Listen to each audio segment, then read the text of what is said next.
Shalom, ce Shabbat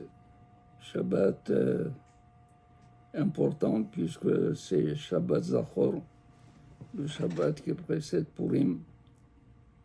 Dans ce cas-là, c'est la veille de Purim. Et nous lisons une paracha qui est une obligation minatora d'écouter à travers la lecture du Sefer Torah, Parashat Zachor et Asher Asa Lecha Amalek. Et cette petite paracha, 3 versets, il faut les entendre de la bouche du lecteur et ne pas perdre un seul mot, de manière à ce que nous soyons exemptés de notre devoir de lire une fois par an Zachor et Asher Asa Lecha Amalek. Souviens-toi de ce que Amalek t'a fait, Betsetecha Me'eretz Misraim, à ta sortie d'Égypte. Baderech, quand tu étais en chemin pour aller en Eretz Israël. C'est tellement tragique, dramatique, quelque chose qui a frappé l'imagination de tout le peuple. À peine sorti d'Égypte, chaud par les miracles que Akadosh Baruch Hu a fait au Bnei Israël, voilà qu'Amalek est venu refroidir toute cette exaltation, toute cette chaleur que dégageait la foi des Bnei Israël. Vayaminu Bashem ou Moshe Avdo. Amalek, il a refroidi tout cela. C'est sûr que les Bnei Israël sont sous un drame qui les a traumatisés. Et Akadosh Baruch Hu a juré que son nom ne sera parfait et son trône ne sera parfait que lorsque Amalek disparaîtra à jamais du monde. Et même Akadosh Baruch Hu dit ki maho emhed zecher Amalek. Donc il faut être là, l'écouter et suivre mot par mot ce qui va sortir, ce qui va être lu par celui qui monte à Maftir. Nous lisons Parashat Vaikra. Parashat Vaikra, c'est la paracha qui inaugure le livre, le 3e livre de la Torah, 3e chumash de la Torah, qu'on appelle Torah de Kohanim, la loi des Kohanim. Et c'est là où il est question de tous les sacrifices. Comment se font ces sacrifices, comment se réalisent également et pour quelles raisons il y a ces sacrifices. Pourtant, quand Moshe a fini de monter le Mishkan, quand Moshe a tout fait, il s'est assis à la porte du Mishkan. Comme ça, il était, si vous voulez, pensif, frustré du fait qu'il n'a rien donné, il n'a pas participé, lui, il n'a pas eu le zchut, le mérite de participer, de donner, comme les autres, sa part dans la confection du Mishkan. Akadosh Baruch Hu lui a dit, Moshe, pourquoi tu es tellement si triste et peiné? Tout ce que tu as fait, c'est plus apprécié par moi que tout l'or et toutes les pierres précieuses qu'Am Israël ont fournies pour le Mishkan. Et qu'est-ce qu'il lui dit? Il lui dit Bourcha, ta parole à elle seule est appréciée par moi mieux que tout ce qui a été pour la contribution de tous les autres. Et là, la question se pose. Comment Akadosh Baruch Hu dit que la parole de Moshe est appréciée par lui? Qu'est-ce qu'il y a dans la parole de Moshe? Eh bien, il lui dit, mon cher Rabbeinu, si tu n'avais pas été là, si tu n'avais pas expliqué, si tu n'avais pas montré, si tu n'avais pas dirigé tous les artisans qui ont fait le Mishkan, si tu n'as pas soulevé également, chacun a donné sa part pour le Mishkan, rien ne se serait fait. Donc, mashma, de là on apprend que la parole, c'est-à-dire ce que Moshe Rabbeinu a fait par sa parole, dépassait en toutes les contributions qui sont venues de la part de l'Am Israël.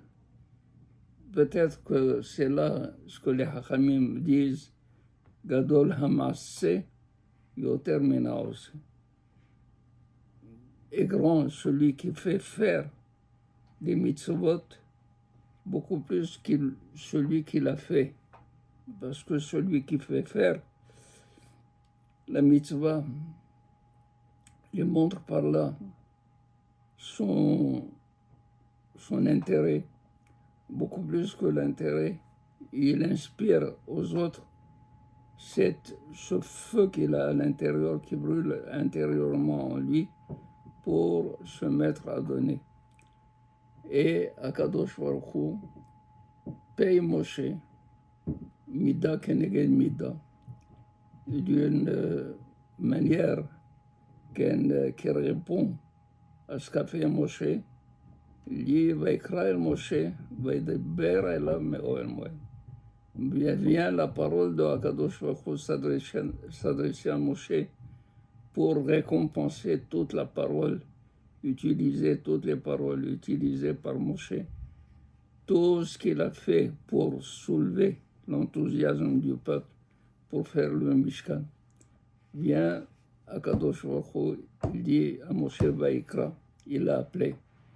Vaikra, cet appel, les Hachamim disent c'est un appel de Hibba, c'est un appel affectueux, comme on dit Vikara Ze, et Ze Be'amar Kadosh, Kadosh, Kadosh.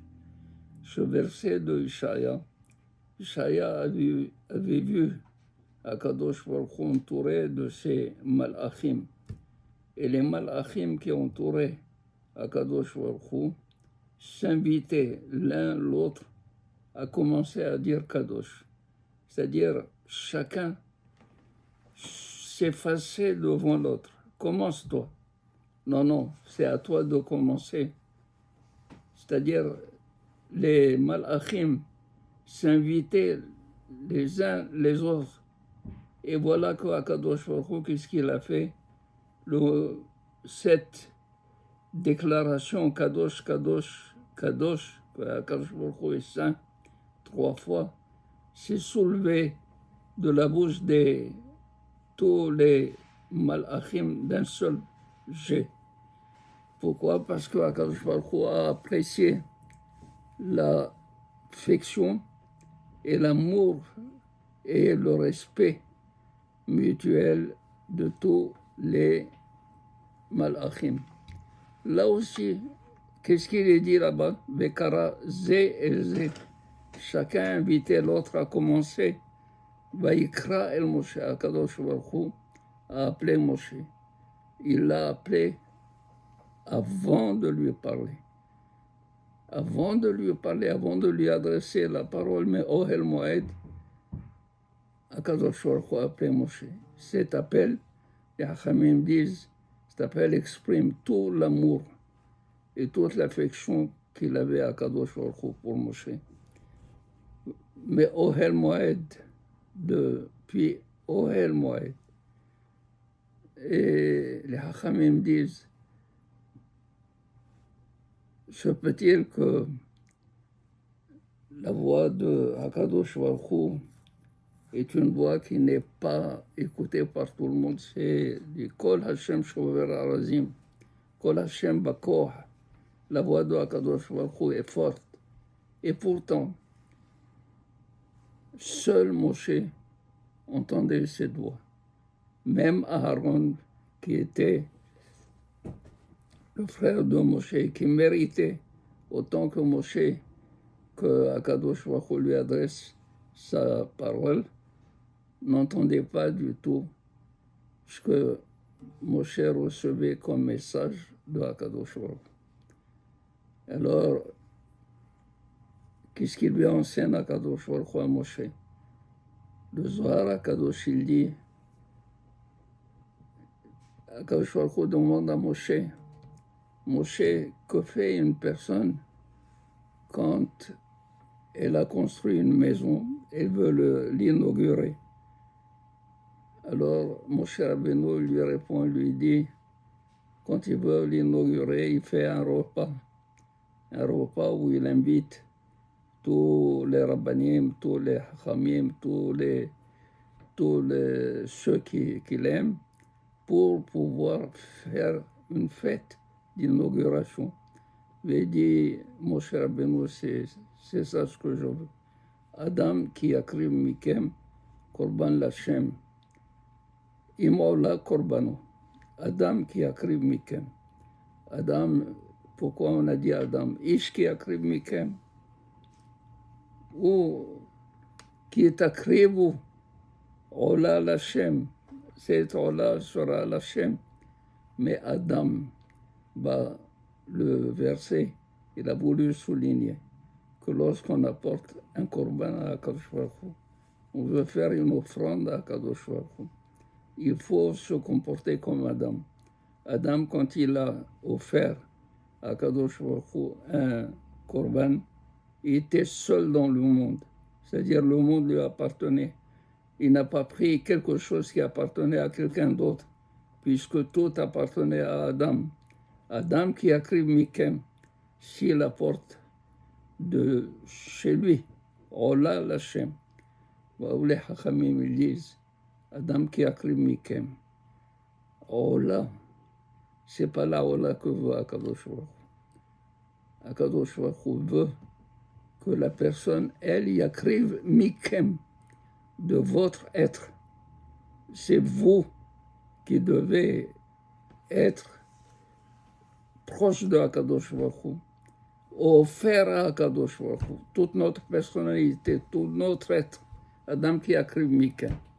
Et voilà ce que on entend par ce repas d'inauguration où Akadosh Baruch Hu veut qu'Am Israël lui-même, pas les offrandes qui sont extérieures au peuple d'Israël, mais il veut que ce soit des choses qui sont personnelles et la personne elle-même qui soit offerte à Akadosh Baruch Hu. Et on arrive à ce niveau où on se sacrifie pour Akadosh Baruch Hu. On veut être nous-mêmes le sacrifice de Akadosh Baruch Hu. Et ça, c'est le point, l'apothéose de toute la Avodat Hashem. La Avodat Hashem, le fait de servir à Akadosh Baruch Hu, c'est d'être complètement à lui, d'appartenir à Akadosh Baruch Hu. Shabbat Shalom Mevorach.